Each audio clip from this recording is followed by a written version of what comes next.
Nama Bapa dan Putra dan Roh Kudus, amin. Shalom Aleichem bersama Mesia. Selamat bertemu kembali saudara dengan saya, Archimandrit Romo Daniel Biantoro, Ketua Umum dan Pendiri dari Gereja Ortodoks Indonesia. Kita akan melanjutkan acara kita, yaitu menjawab pertanyaan-pertanyaan yang saudara kirim kepada saya. Dan kali ini pertanyaan berasal dari saudara Hizkia Arungdatu dari Tarakan. Sebenarnya sebagian dari pertanyaannya sudah saya jawab, ini beberapa bagian dari pertanyaannya yang lain. Oh iya Romo, maaf, dengan rendah hati ada lagi satu hal yang buat saya penasaran. Saya pernah menonton video Romo yang membahas tentang landasan iman Kristen di channel Kekristenan Timur. Di salah satu part video itu Romo sempat membaca kitab suci dengan lantunan nada seperti ngaji atau tilawah dalam Islam.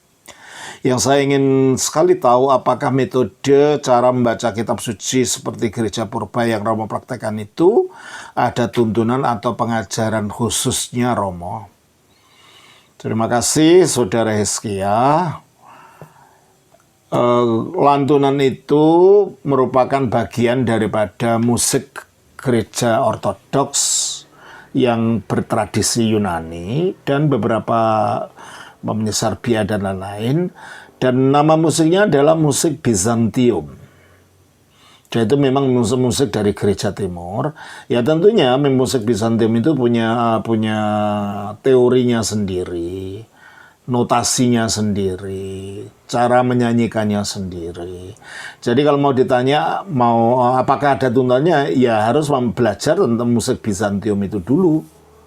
Setelah belajar musik Bizantium dan tahu nada-nadanya, dan karena sama sekali berbeda dengan musik yang ada di gereja barat, yang di negara-negara barat, beda sekali musiknya. Ya memang itu mirip seperti musik-musik di Timur Tengah.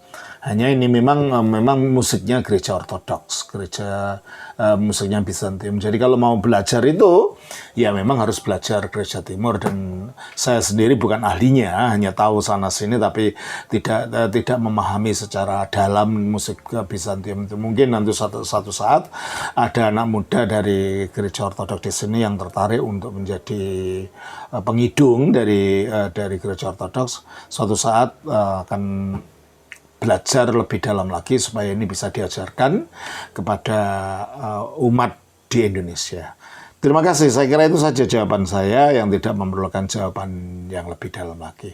Kali ini pertanyaan berasal dari saudara Hizkia Arungdatu, yang sebagian dari pertanyaannya sudah saya jawab. Dia mengatakan begini, saya dulu rajin dan rutin membaca Alkitab biasa setiap pagi atau sore. Dan saya pun sempat menyelesaikan Kejadian sampai Wahyu, tapi setelah itu dalam hampir tahun ini saya tidak pernah lagi membaca Alkitab rutin seperti itu, paling saat di gereja atau ada persekutuan saja. Dan selama proses saya menyelesaikan pembacaan Alkitab dari Kejadian Wahyu itu sampai Wahyu itu, saya merasa hanya sekedar rutinitas atau ikut-ikutan saja atas dorongan pengerja di gereja kami. Dan seperti hanya membaca buku biasa supaya cepat selesai dan hampir tak mendapatkan makna tiap isinya. Tapi saat saya melihat cara Romo dalam video tersebut yang membaca seperti saat gereja purba, saya pun seperti didorong kembali membaca Alkitab dengan cara seperti Romo. Karena saya merasa seperti sadu atau khusyuk ketika membaca kitab suci dengan lantunan nada tersebut. Matur nuwun sangat Romo, sekiranya nanti Romo dapat sedikit menjelaskan, Tritunggal Maha Kudus memberkati. Saudara Hizkia, seperti saya katakan di dalam video saya sebelumnya, bahwa musik itu adalah musik Bizantium namanya, yang digunakan memang di dalam gereja ortodoks yang bertradisi Yunani. Nah untuk itu memang ada kelasnya tersendiri. Nah, untuk mempelajari itu saudara bisa lihat di YouTube ya. Di YouTube beberapa pelajaran, hanya memang itu masih semuanya dalam bahasa Inggris ya. Saya tunjukkan ini dari YouTube sebentar. Untuk saudara bisa buka sendiri nanti ya. Nah, ini. Hello, and welcome to ByzantineChant.org. Oke, sebentar, inilah. Nih. Ya. Hello, and welcome to ByzantineChant.org. I'm Nicholas Jones, and I will be taking you through an introduction to Byzantine chant, especially for Western musicians coming with a Western theory background. Byzantine chant is composed of only two parts in general, the major part being the melody, which provides you with word painting for all the words. Ini pelajaran ya.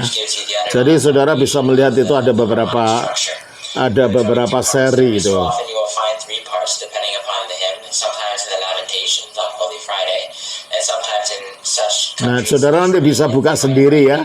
Nah, saya gantikan ketika nyanyian itu dinyanyikan, ya.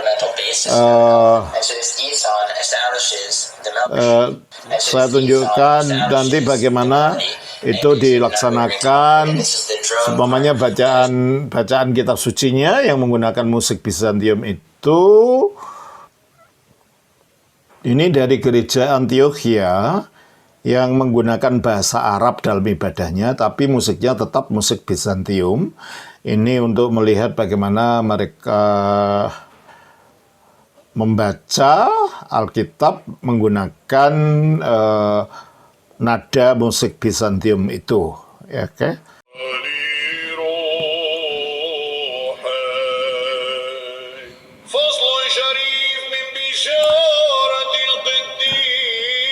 Ini diambil dari Injil Lukas ya.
وفيما هو منطلقون طهروا وإن واحدا منهم لما رأى أنه قد برئ رجع يمجد الله بصوت عظيم وسجد عند قدميه شاكرا وكان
Nah, begitu Saudara Hizkia, bacaan Alkitab dalam musik Bizantium, tapi menggunakan bahasa Arab.